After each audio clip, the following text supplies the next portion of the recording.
Hey everyone, this is going to be the Hoplite Security channel and a CTF write-up from the US Cyber Games Challenge. This is going to be a forensics challenge, certified. Let's get into it.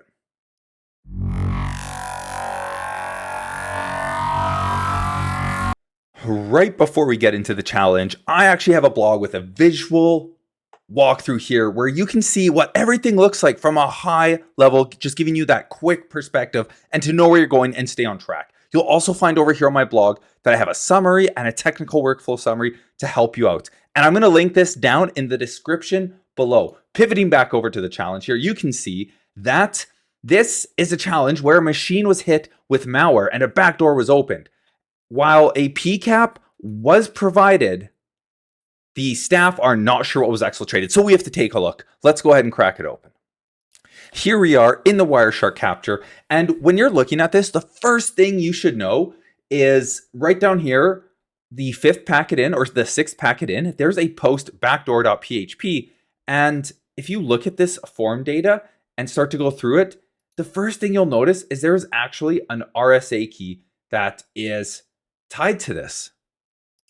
Okay, I just zoomed in a bit so you don't have to squint too much if you are watching this video, but if you literally click on the sixth packet and look at the multi-part media encapsulation, you'll see right here, there's a file called key.pem. There's another one called cert.pem, which you can look at and put into like a cert analyzer online and learn a little about the certificate authority. It's actually kind of funny. It's a bit of a troll. Anyways, the key.pem is important. This is an RSA private key. We know that because when we click over here, it literally has the key right here. This is a plain text RSA key. All right, so we know that's there. When we start looking through the Wireshark capture, we see that there's a TLS handshake. And then following this TLS handshake, which is right here from packets 13 to 17, or sorry, to 18, 13 to 18, we see that there's the client key exchange, the encrypted handshake message, and then following this is two packets that hold application data.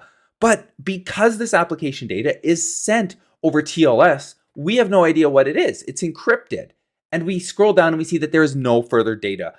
This challenge, it's straightforward at this point. We have the RSA key and we need to use it to unlock the application data. So how do we do that? Well, first we start by copying the RSA key. To do that, we literally just click on the data here and say copy value. And let's go ahead and paste this into CyberChef.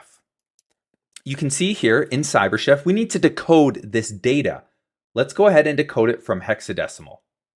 And here we have our RSA key. Let's download this key locally. And then we're going to go ahead and import that into Wireshark.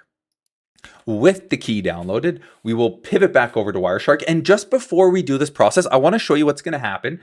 Down here, packets 19 and 20, because this is application data. This isn't a part of the handshake or the preamble. This is actual application encrypted data. When we import the RSA key, we're actually going to see this application data. We're going to see the HTTP requests below it. The way to import the RSA key is to go Edit, Preferences,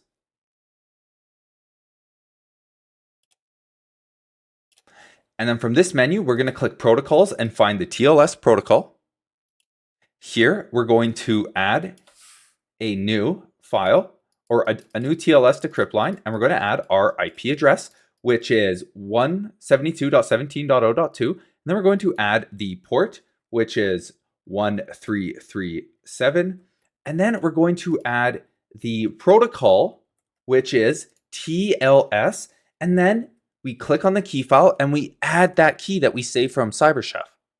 Now, I just want to point out, you could save it as a key.pem file. However, I'm under the impression that if you save it as a .key file, it's more accommodating to different key designs.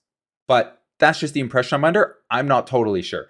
Let's go ahead and click OK. And now if you watch on my screen, packets 19 and 20 are going to show as HTTP requests the second I import this key. So watching closely will confirm our key file and data. We'll click OK. And you'll see right here, packets 19 and 20, here they are, the HTTP GET request. And if we have a look at this, we can see it's making a GET request.